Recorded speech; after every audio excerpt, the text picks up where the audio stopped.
Hey team, it's Marcos Rivera, and today I wanted to talk a little bit about strategy. And more specifically, I talk a lot about pricing strategy, yes, but it's really hinges on your growth strategy. And sometimes that could be a little bit murky. And if that's murky, it makes pricing really hard. So when I think of growth strategy and how to figure out, okay, how do I come up with the right pricing scheme to achieve this growth?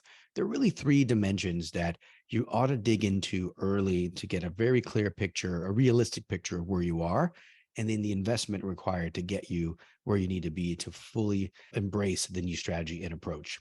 And the key around that is product, process, and people. Well, really, three areas that you have to really pressure test before finalizing a pricing model. And here's what I mean. On the product side, can you really solve certain problems completely and in a way that addresses the market problem? What I mean by that is if you're trying to go down market, are you configurable enough?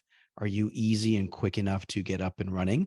If you want to go PLG, the product really has to stand on its own 2 feet and show that value without a lot of human intervention. On the flip side, if you want to move up market, does it have the administrative control abilities, the data and integrations and reporting that are required in those bigger and more complex types of accounts? If the product can't do it, doesn't mean that you have to be fully constrained by that and never get there. At least you can create a roadmap from where you are now to get to those gaps filled, and then you can go ahead and fulfill the strategy. So you might have to break up your strategy into phases as your product matures.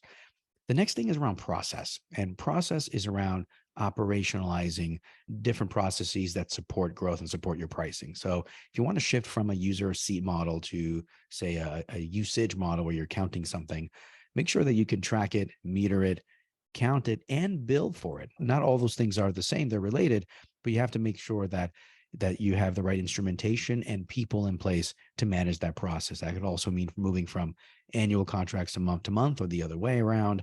Also, how do you manage discounting more systematically?